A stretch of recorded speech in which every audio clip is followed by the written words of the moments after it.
carta, irmãos, ela é uma mensagem viva para cada um de nós. Para cada um de nós que faz parte da igreja local. A carta foi escrita pelo apóstolo João, provavelmente no final do primeiro século, provavelmente no ano 95 depois de Cristo. João, que era discípulo de Jesus, se encontrava exilado na ilha de Patmos, no mar Egeu, por causa de sua fé. Ele era o último dos apóstolos vivos e em sua velhice recebe uma revelação poderosa do Senhor que lhe ordenou escrever tudo o que viu e tudo o que ouviu. O livro de Apocalipse é essa revelação. Uma revelação em que, em suas páginas, nós vemos Cristo exaltado e glorificado, revelando o seu julgamento sobre a terra, mas também seu plano de redenção para aqueles que permanecerem fiéis até o fim. Aqueles que o Senhor mesmo perseverar neles até o final. João está aqui no fim da sua vida, em um cenário de grande perseguição, num cenário de grande dificuldade. Os crentes, os cristãos daquela época lá, eram perseguidos por se recusarem a adorar o imperador romano como Deus e por rejeitarem cultos pagãos ou culto aos ídolos. No entanto, mesmo no meio da tribulação, o Senhor Jesus se revela à sua igreja para afirmar a sua autoridade e exortar aqueles crentes fiéis a permanecerem firmes. A ideia aqui é de animar o coração desses irmãos que porventura estivessem desanimados na caminhada. A cidade de Éfeso, onde a igreja local estava estabelecida, era uma das cidades mais importantes da Ásia Menor, hoje a Turquia moderna. Era uma cidade comercial e cultural próspera, com um porto importante que atraía mercadores de diversas partes do mundo para aquela cidade. A economia da cidade era movida pelo comércio de produtos como tecidos e especiarias, e especialmente prata. A prata, que devido ao famoso artesanato de imagens de Diana, ou Artemis, a deusa local, gerava grande adoração e riqueza para aquela cidade. Éfeso também era conhecida por sua grande biblioteca, uma das maiores bibliotecas do mundo antigo, e por ser sede de um dos templos mais grandiosos do mundo antigo, o templo de Diana, considerada uma das 7 maravilhas do mundo antigo. A cidade tinha cerca de 250 mil habitantes. Era uma cidade vibrante, era uma cidade repleta de atividades comerciais, políticas, religiosas, mas era uma cidade também cheia de idolatria, uma cidade cheia de corrupção espiritual. Nesse contexto, a igreja local estava lutando contra as influências externas, como o culto adiante, mas lutava também contra influências externas, contra os falsos mestres e a tentação de se acomodar com as práticas do mundo até então. A igreja de Éfeso, fundada pelo apóstolo Paulo, ao longo dos anos, se manteve firme, operosa, em muitos aspectos. No entanto, irmãos, o texto que vamos estudar hoje revela uma situação preocupante de uma igreja que, apesar de sua fidelidade à doutrina, estava perdendo o seu primeiro amor. Éfeso era, irmãos, o centro comercial e cultural, mas era também o centro de oposição à igreja de Cristo. Os crentes ali enfrentavam muitos desafios. Eles eram perseguidos por se recusarem a adorar o imperador romano. Eram chamados de ateus porque não se curvavam diante de César, não prestavam culto a outro senão ao Senhor. Além disso, a cidade estava mergulhada em práticas idólatras. A cidade estava mergulhada em feitiçarias que tentavam minar a fé dos crentes, que tentava dominar a fé dos cristãos. Nesse contexto, a igreja se torna um bastião da ortodoxia. Ela se orgulhava de sua fidelidade doutrinária, da defesa da pureza da fé, mas ao mesmo tempo começava a perder a paixão, começava a perder o amor pelo Senhor, o amor pela obra de Cristo. Esse é o plano de fundo, este é o contexto, esta é a situação, o cenário de uma igreja que, embora fiel em muitos aspectos, se encontrava espiritualmente fria, gelada. Cristo, irmãos, conhece a realidade da igreja de Éfeso. Cristo conhece nossa realidade, Cristo conhece nossos desafios e lutas, e sua palavra continua a ser um convite à restauração do amor genuíno pela igreja local e pelo Senhor Jesus Cristo, aquele que é o cabeça da igreja. Cristo começa a sua mensagem aqui de uma maneira muito poderosa, revelando sua autoridade absoluta sobre a igreja. Ele começa aqui dizendo que sonda o coração dessa igreja. Versículo 1, ao anjo da igreja em Éfeso, escreve: estas coisas diz aquele que conserva, ou seja, aquele que mantém na mão direita as 7 estrelas e que anda no meio dos 7 candeeiros de ouro. Ele é aquele que mantém as 7 estrelas, que representam os líderes da igreja, e é também aquele que anda no meio dos 7 candeeiros de ouro, que são as igrejas locais. E você pode conferir isso no verso 20. Cristo quer, irmãos, que a igreja de Éfeso, e nós também, compreendamos algo aqui fundamental, algo importantíssimo. Ele está no meio da igreja. Nosso Senhor Jesus Cristo está no centro da igreja. Ele conhece intimamente cada coração, ele sonda cada coração. Não há nada que fique descortinado aos olhos de Deus. Ele tem um raio-x completo da igreja. Ele não é, irmãos, um Deus distante, mas é aquele que se importa profundamente com a sua igreja. Ele vê além da aparência.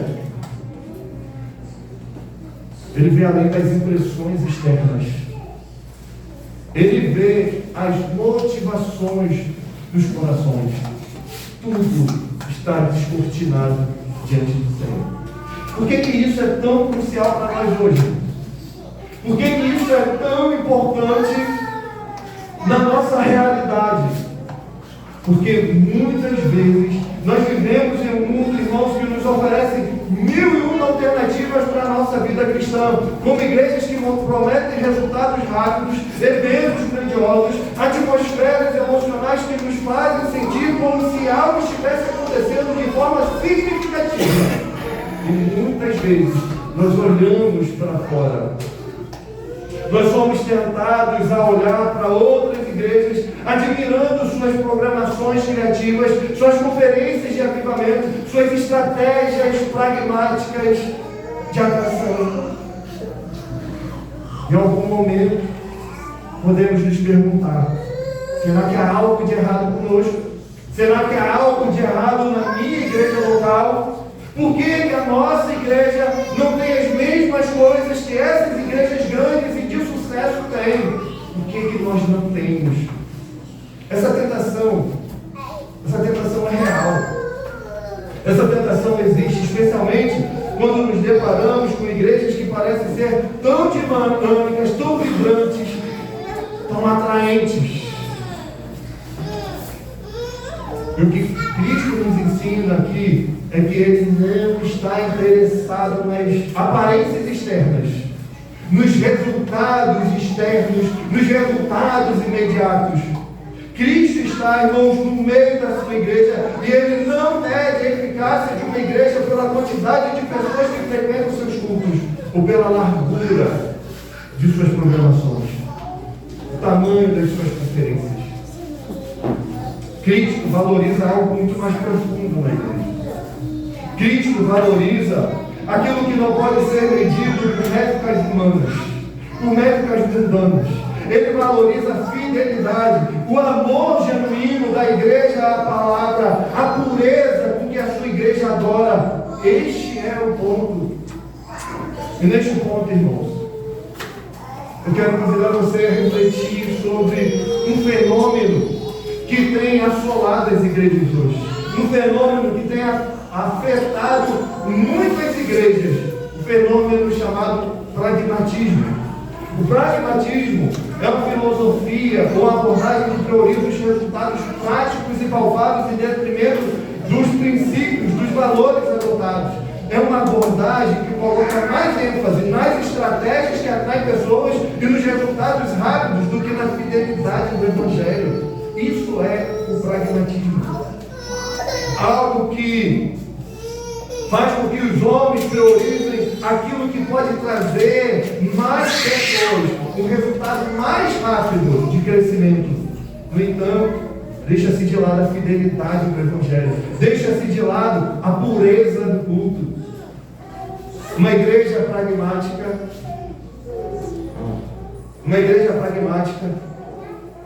ela busca crescer rapidamente, por meio de métodos que atraem grandes multidões, eventos sensacionais, conferências de avivamento, orações emocionais, tudo com o objetivo de gerar uma resposta imediata. Isso é o pragmatismo. E Cristo não chama as igrejas a serem pragmáticas, mas Cristo chama as igrejas a serem fiéis, a manterem-se firmes na verdade, a cultivarem um amor profundo por Ele e pela Sua palavra. Quando estamos tão concentrados em estratégias que garantem a atração de pessoas por meio superficiais, a igreja pode se perder em sua missão. E aqui está o perigo. Em vez de fazer discípulos e de gerar um compromisso profundo com Cristo, essas igrejas levam a um estado de superficialidade espiritual. Irmãos, um cuidado pastoral. Um cuidado pastoral por esta igreja. É importante, irmãos, que não sejamos excessivamente críticos ou divisivos aqui, mas eu preciso destacar para os irmãos os perigos reais de uma igreja pragmática. Igrejas pragmáticas, igrejas focadas em crescimento numérico, em eventos atrativos, muitas vezes negligenciam o ensino profundo das Escrituras. O crente que frequenta uma igreja pragmática pode se tornar espiritualmente vazio, raso. As suas necessidades espirituais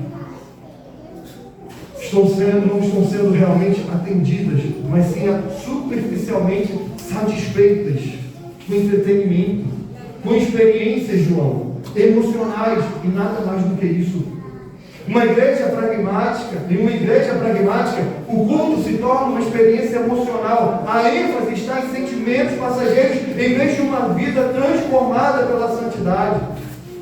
Pode-se buscar o avivamento sem entender que o verdadeiro avivamento ocorre quando os corações se arrependem e se rendem ao Senhor. Busca pelo Senhor. E não um evento que atrai na Carolina multidões. Uma igreja pragmática pode diluir, pode açucarar, pode adoçar o Evangelho, o verdadeiro Evangelho. Pode diluí-lo para agradar, para atrair mais pessoas, falando mais de soluções rápidas para problemas pessoais e menos da necessidade de arrependimento. Menos chamada para a santificação, o sacrifício de ter que tomar a cruz de Cristo e caminhar. Quando a ênfase está no pragmatismo, começa-se a valorizar, irmãos, mais outras igrejas e movimentos do que a própria igreja local. Podemos começar a admirar as agendas dessas igrejas e negligenciar o nosso compromisso com a igreja local. Podemos valorizar a agenda dessas outras igrejas e negligenciar o nosso envolvimento com o corpo de Cristo, ao qual fomos chamados para servir e amar. Mas há um perigo ainda maior no pragmatismo. O maior perigo do pragmatismo é que ele pode fazer a igreja perder o foco em Cristo e no seu Evangelho. Quando a busca, irmãos, por resultados rápidos se torna prioridade, a igreja começa a trabalhar por si mesma e em seus próprios termos. Cristo se torna uma espécie de figura decorativa e não o Senhor da igreja. Cristo se torna como uma árvore de Natal, num período de Natal, colocada num canto para enfeitar. E nada mais do que isso. O centro das atividades do culto deixa de ser Deus, deixa de ser a adoração verdadeira, para se tornar a busca por algo que seja atrativo para as pessoas, mas vazio do poder transformador do Evangelho. É perigoso isso? É perigoso, não é? Traz riscos para nós ou não? Cristo não valoriza o pragmatismo.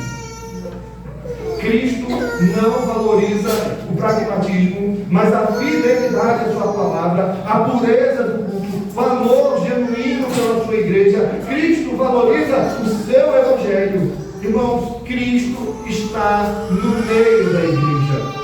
Cristo passeia pela igreja.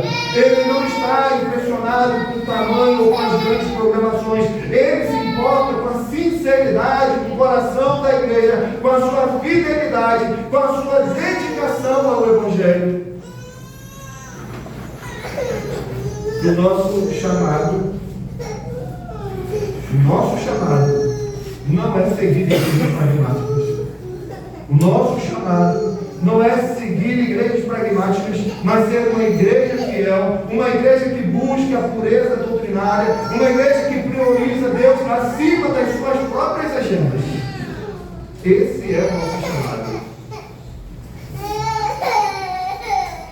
Se você tem sido atraído por essa lógica pragmática, eu quero encorajar você a voltar ao primeiro amor, ao amor por Cristo.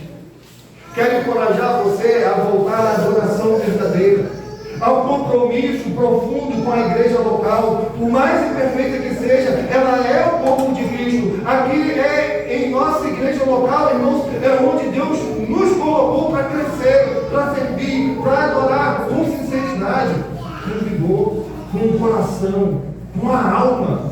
Sabe, Amanda? Mas Cristo vai fazer um elogio aqui a essa igreja. A igreja de Éfeso, ela vai ser elogiada. Ele vai fazer um elogio solene à igreja de Éfeso, destacando aspectos fundamentais da fidelidade, da diligência destes nossos irmãos aqui. Ele conhece as obras, ele conhece o trabalho, a perseverança dessa igreja, aspectos que são motivos de reflexo também para nós hoje, especialmente em busca pela fidelidade a Cristo. O verso 2 começa dizendo o seguinte: conheço as tuas obras. Vocês estão com a Bíblia aberta aí?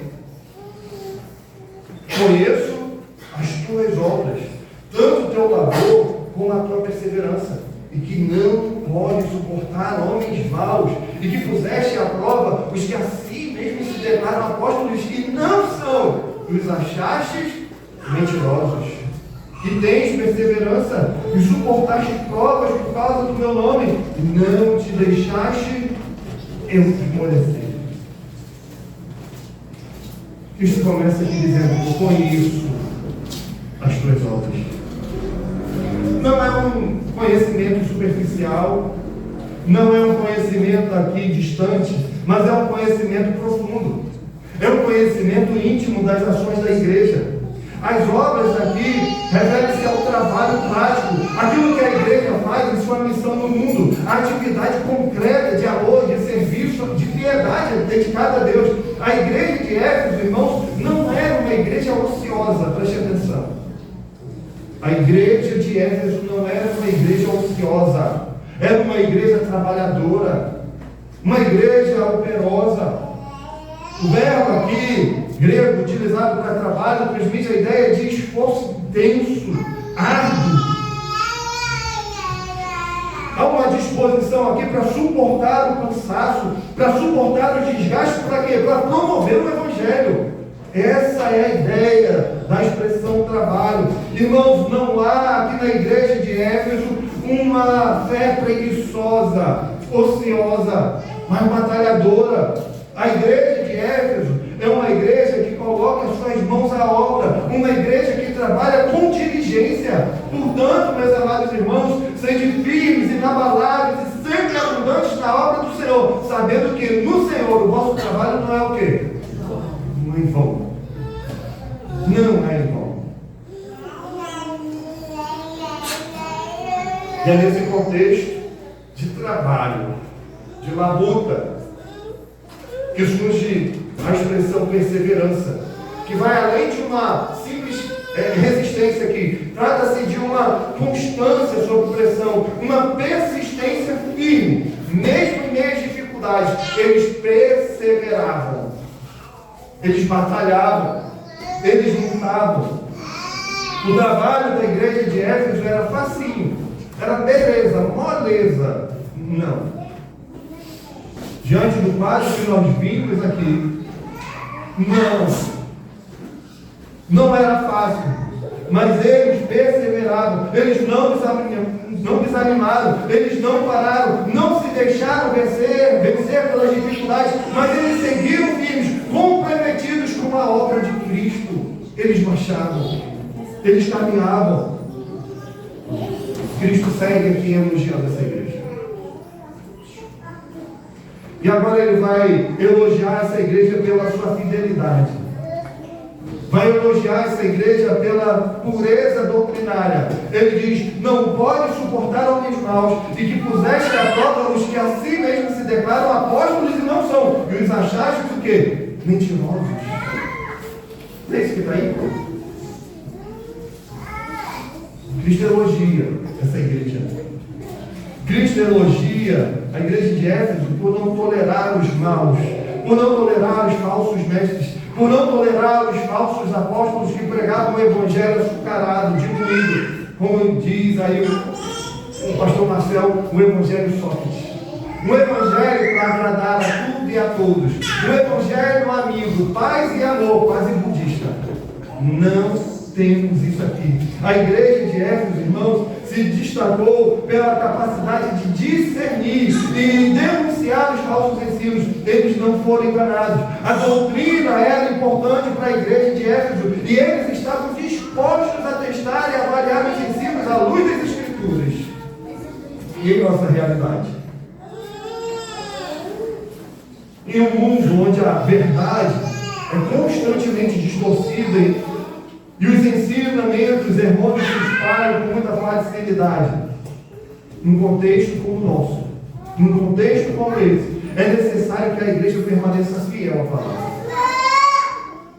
Não fomos chamados a pragmatismo, mas fomos chamados a nos apegar, a nos agarrar com todo vigor, com toda a força, à palavra do Senhor. E apegados à palavra do Senhor, irmãos, nós precisamos pôr à prova os que se dizem apóstolos, aqueles que se levantam em nosso meio com doutrinas estranhas. E pasmem, isso não é coisa apenas que acontece lá fora. Aqui dentro, no arraial presbiteriano, acontece. É como dizia um profeta de casa, né? Levi. É raro, mas acontece muito. Muito. Muito. Devemos ser como a igreja de Éfeso. A nossa igreja, nesse sentido, deve ser como a igreja de Éfeso.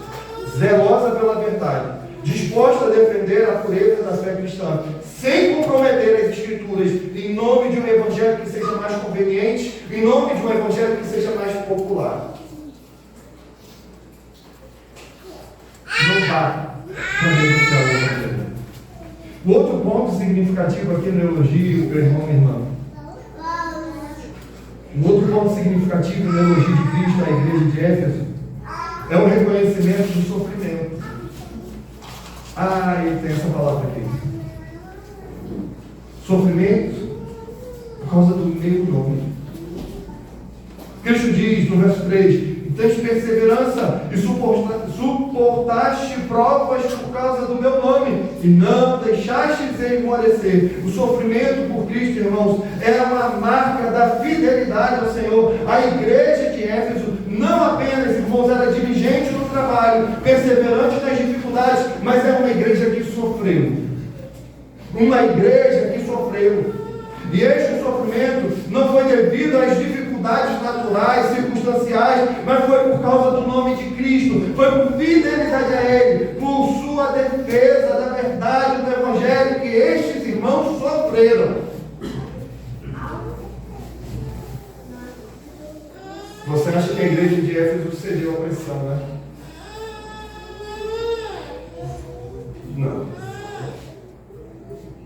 A igreja de Éfeso não cedeu às pressões externas para abandonar ou comprometer a verdade em nome da conveniência para agradar o mundo. Não dá para imaginar essa igreja virando uma discoteca, né? Não tem como. Eles que sofreram por cima tiveram firmes na fé, mesmo em face da perseguição. Mesmo em face da hostilidade, eles permaneceram firmes. E esse ponto é crucial para nós, pois em muitas partes do mundo e até mesmo em nosso próprio contexto, a fé cristã se tornou algo que não custa nada. É gostoso ser cristão. É tranquilo hoje ser cristão. Basta levantar a mão num desses grandes shows e pronto, fui aceito. Não custa nada. Não tem vida de santidade. Não tem vida de renúncia. Não se tem que carregar cruz pesada. O importante é você se acomodar ali, está tudo bem. Se sentiu bem? Amém.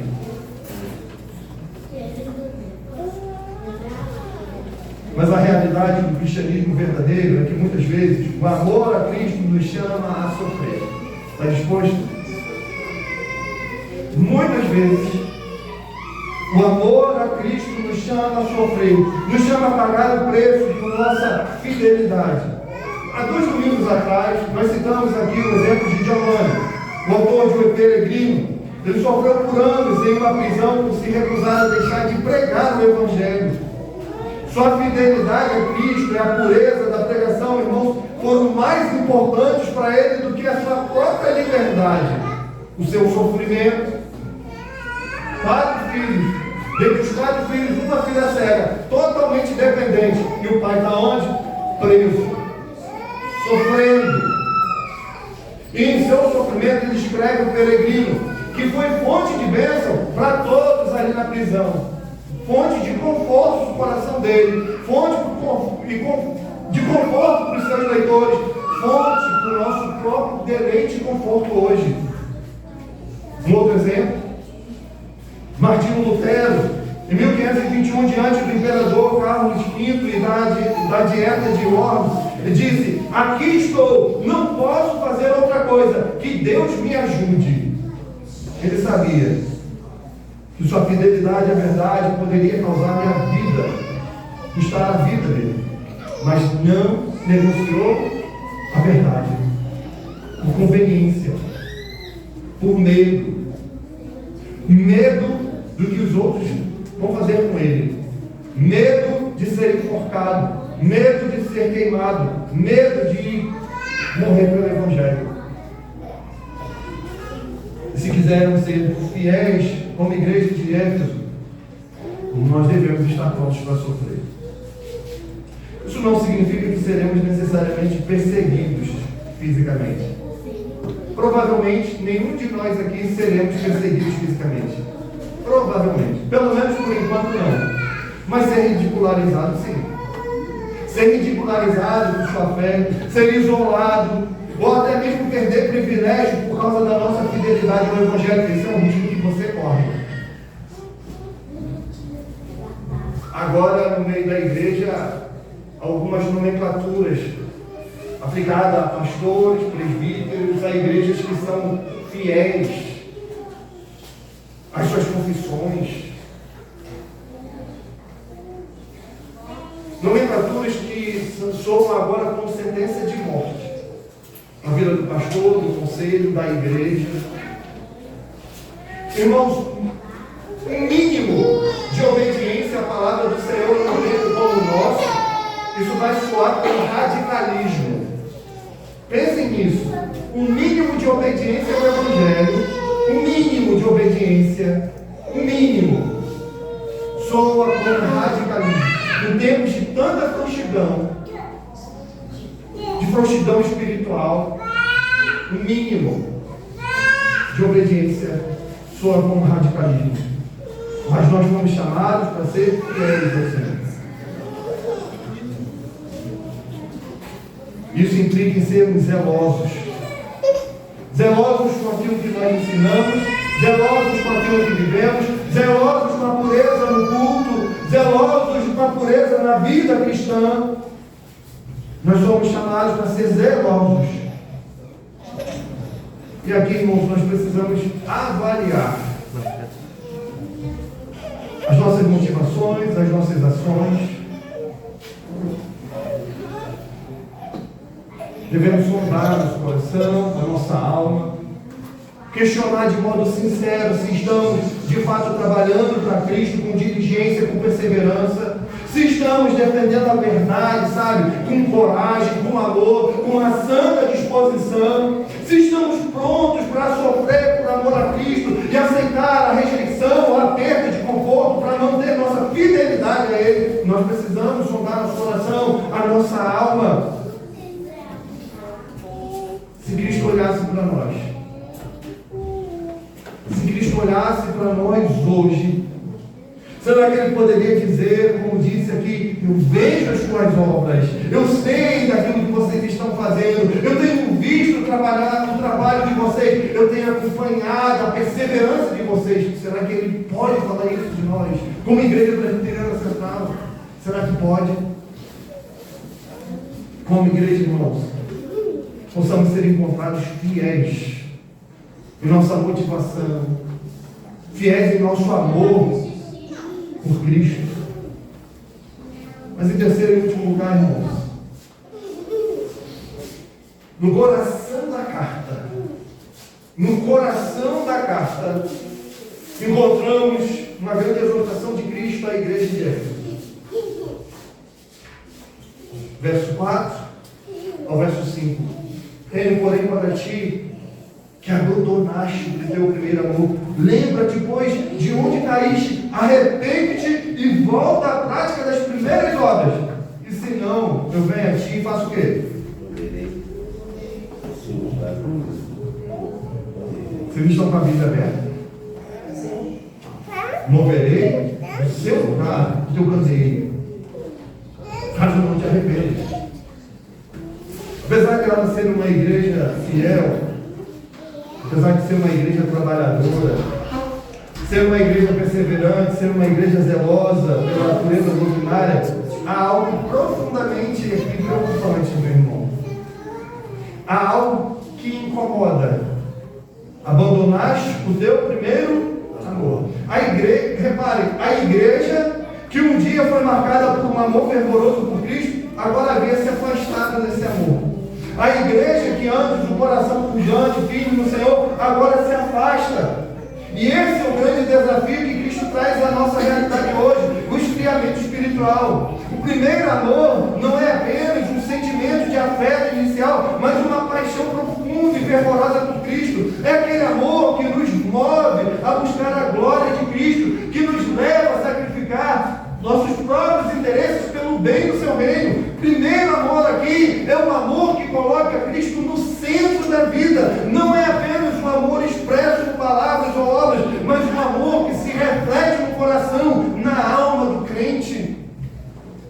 Algo que nos motiva a viver e a morrer por Ele. Uma disposição via ardente, uma disposição ardente de servir a Cristo com alegria, com vontade de agradá-lo. Sabe, mas é uma vontade sem que isso seja por obrigação, por pragmatismo, mas por uma real devoção, sabe, por uma real piedade ao Senhor. É um amor fervoroso. É um amor em que as obras de Deus não são feitas por obrigação, por mera formalidade litúrgica. Não é aqui uma idolatria denominacional. Eu tenho que fazer porque é assim. Porque veio uma agenda do alto. Mas, irmãos, entenda, é um amor fervoroso. Pressupõe aqui uma paixão genuína pela obra de Cristo, pela obra da igreja. A igreja de Éfeso perdeu, irmãos, essa intensidade. A igreja de Éfeso perdeu esse amor. E Cristo não elogia fidelidade sem paixão. Não elogia.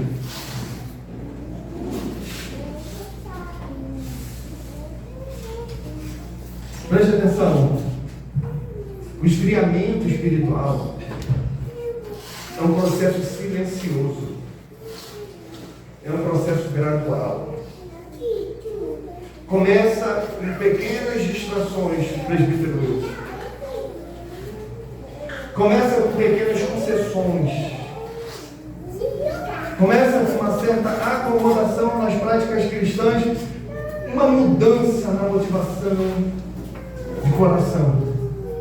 A igreja de Éfeso, que outrora ardia de paixão por Cristo, agora encontra-se fria, gélida, sabe?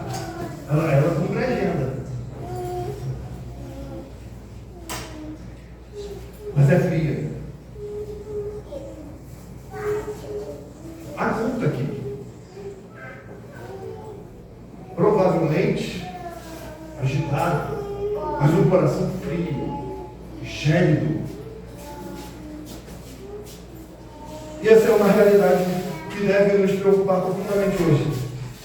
Não é difícil para nós, como igreja, nos perdermos no ativismo, na formalidade, na religiosidade, sem que o fervor de Cristo esteja realmente presente. Aliás, atividades de igreja, programações, liturgia bem feita, pregação bem estruturada, todas essas coisas são boas, mas ela não vai substituir um coração.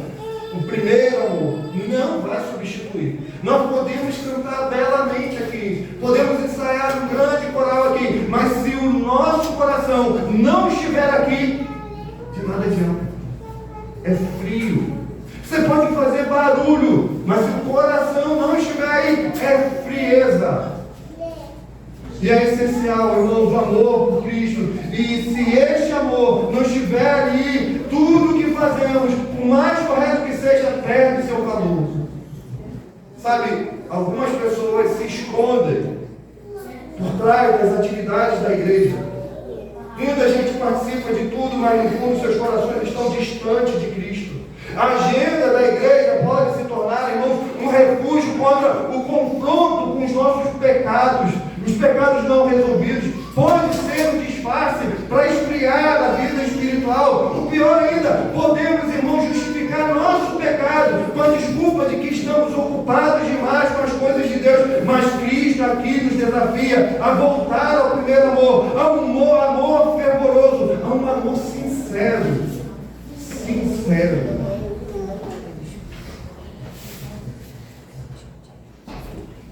Porque ainda estamos frios. Qual é a causa da sua frieza? Em muitos casos, esse esfriamento está ligado a uma queda. Uma queda no nosso relacionamento com Cristo. Uma quebra de comunhão com Cristo. O pecado, irmãos, nunca é um fator neutro na nossa vida espiritual. Sempre deve ser considerado. Quando nós cedemos ao pecado, especialmente nas áreas de idolatria, orgulho, imoralidade, ou até mesmo na autossuficiência espiritual, nos afastamos de Cristo. E quando isso acontece, o amor por Cristo começa o quê? Esfriar. A frieza domina. A frieza domina nosso coração. A frieza domina a nossa alma. A frieza espiritual, irmãos, é muitas vezes uma forma de esconder o pecado não confessado. A frieza nunca brota de uma hora para outra. Nunca. Ela vem a conta gotas. Vem a conta gotas. É resultado de um processo de negação e de falta de arrependimento. E qual é o remédio para isso? Ariel, meu irmão, qual é o remédio para isso? O remédio que Cristo oferece à igreja fria, à igreja de Éfeso, é claro, e é direto: arrepende-te. O remédio para essa frieza é o arrependimento. Cristo diz no verso 5: lembra-te, pois, de onde caíste, arrepende-te e volta à prática das primeiras obras, e se não, vem a ti e moverei o seu lugar, o teu candeeiro, caso não te arrependas.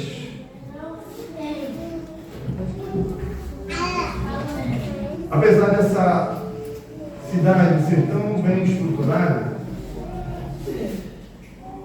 algumas catástrofes aconteciam, tremores de terra e algumas outras coisas, ela tinha de mudar de lugar. E Cristo está dizendo: olha, se não houver arrependimento, eu vou mover o seu candeeiro. Arrependimento aqui, irmãos, não é apenas um pedido superficial de perdão, mas é um desgosto profundo pelo pecado, acompanhado de um compromisso em voltar-se para Cristo. Arrependimento é mais do que uma mudança aqui de comportamento, é uma restauração do primeiro amor. Não é apenas, irmãos, para deixar de fazer o que é errado, mas é voltar às primeiras obras, com o mesmo favor, com a mesma dedicação, com o coração ali, apaixonado pelo Senhor. Quando a igreja se arrepende, é como se ela voltasse. É como se ela voltasse a primeira mão, é como se ela fosse reacendida. A paixão volta a ser o que move tudo aquilo que nós fazemos. Essa exortação não é só para uma igreja no passado, mas é um desafio para nós hoje. É um desafio para a igreja local aqui. É um desafio para cada membro aqui. Como igreja, precisamos, irmãos, refletir sobre o estado do nosso amor por Cristo. Devemos consultar nosso coração e a nossa alma e reparar se de fato estamos trabalhando sem paixão. Se estamos envolvidos em nossas atividades religiosas, mas nossos corações estão longe de Cristo. Se sim, é tempo de arrependimento.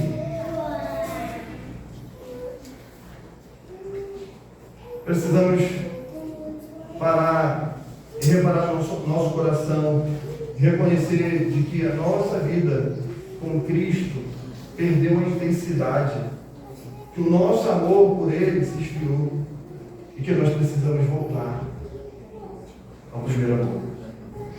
Deus nos chama aqui a renovar nossa paixão por Cristo. Deus nos chama aqui a renovar a nossa paixão pela sua igreja.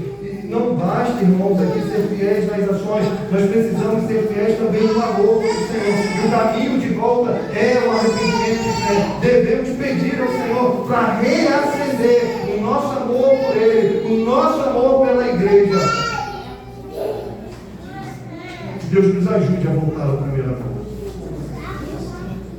Que Deus faça o nosso coração de fato inflamar pelo nosso Senhor e Salvador Jesus Cristo em todas as ações, de modo que Cristo seja glorificado em toda a nossa vida.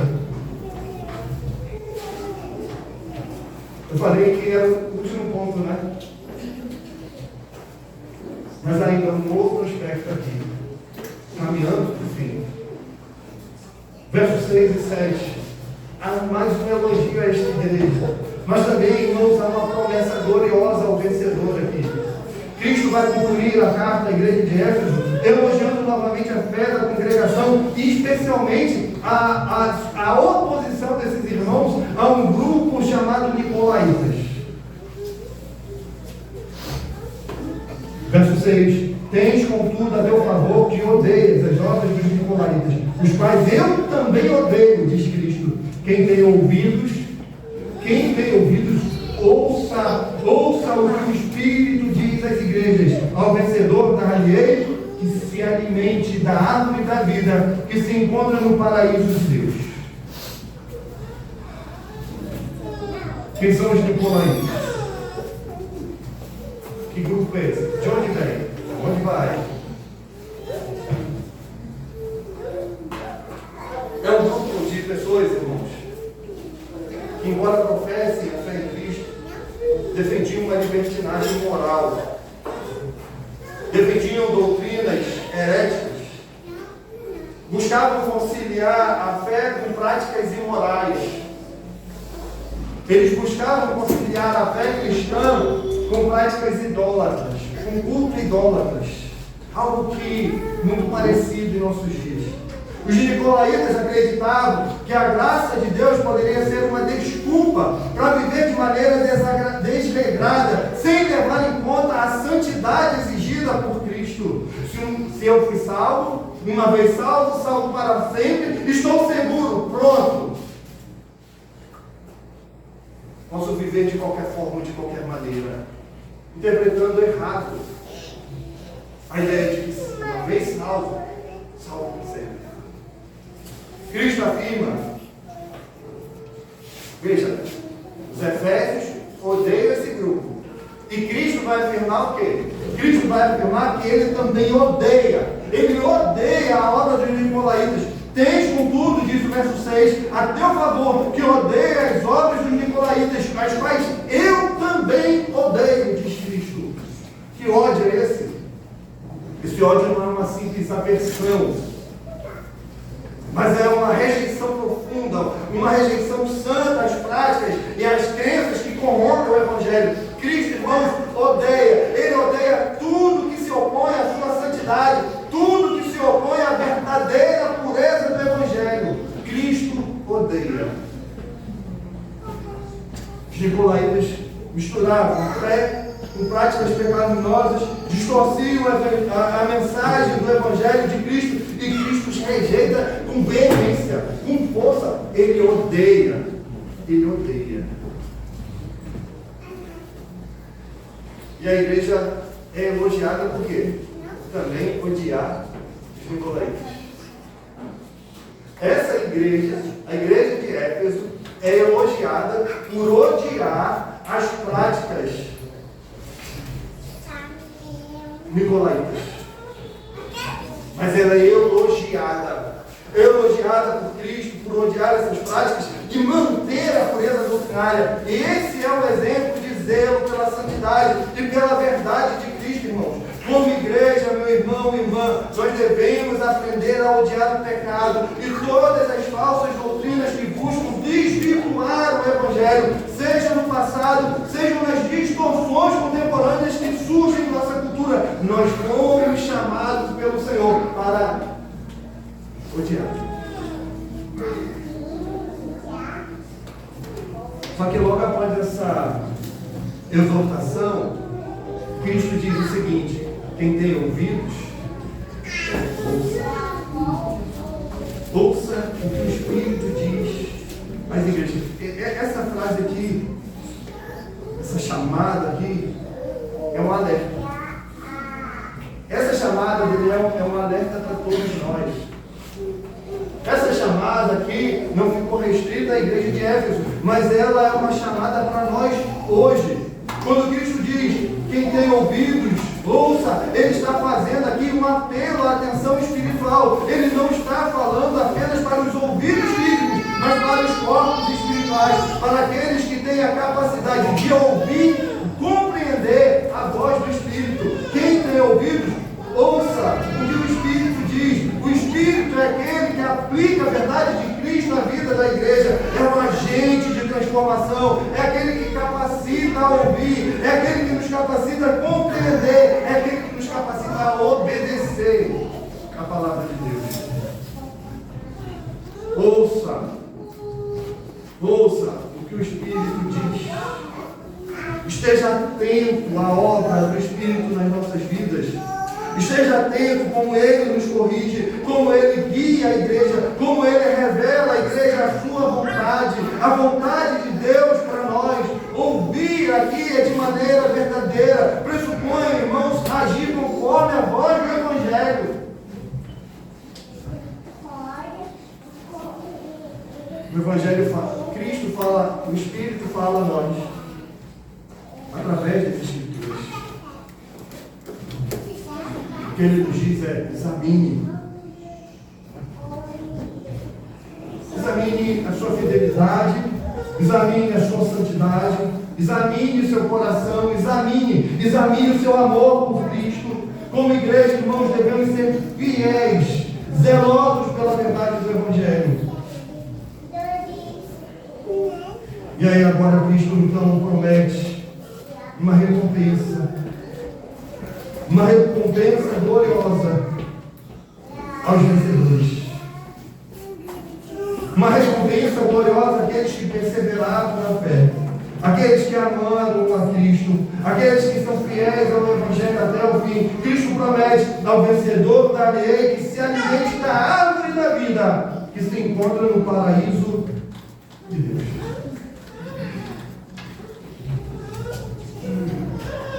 A árvore é uma imagem poderosa. No Gênesis, representava a presença de Deus em pleno relacionamento com Ele antes da queda do homem.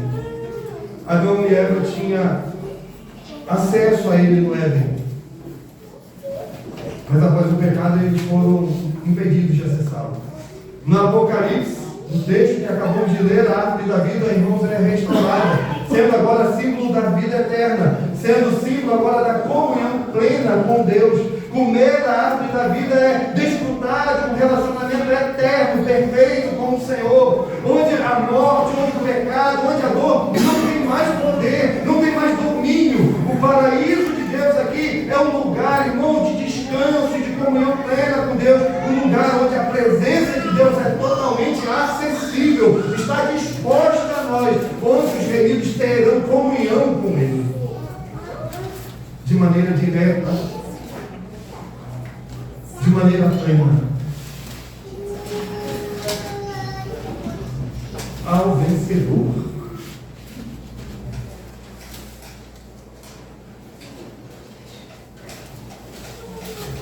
A promessa é ao vencedor. A promessa é aquele que perseverará na fé verdadeira. Aqueles que, diante das lutas, das provações, diante da luta contra o pecado, aqueles que marcharem fidelidade a Cristo, estes serão recompensados com vida eterna, estarão na presença do Senhor, no paraíso de Deus. A promessa de Cristo aqui, irmãos, é uma incitação à perseverança. A igreja que mantém sua fidelidade a Cristo, que permanece em santidade, que odeia as falsas doutrinas e práticas que distorcem o Evangelho, essa igreja em Cristo será vencedora. A mensagem de Cristo, irmãos, não é apenas aqui um elogio a uma igreja fiel, mas é um desafio para cada um de nós.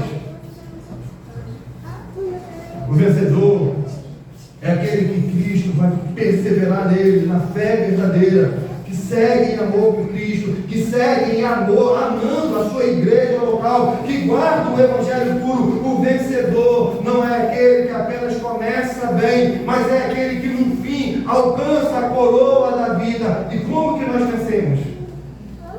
Como? Através de Cristo. Cristo é o nosso exemplo. Cristo é a nossa força. Irmãos, que possamos, na força de Cristo, lutar contra o pecado, marchar em fidelidade ao Evangelho, amando o Senhor. E ao fazer isso, irmãos, não apenas estaremos agradando a Deus, mas seremos recompensados com vida eterna, com comunhão eterna, estaremos com Ele no paraíso, o paraíso de Deus. Não pelos nossos méritos, não pelas nossas forças, não pelas nossas habilidades, não por causa de uma agenda pragmática, não porque porque nós adotamos a filosofia do mundo para chamar a atenção.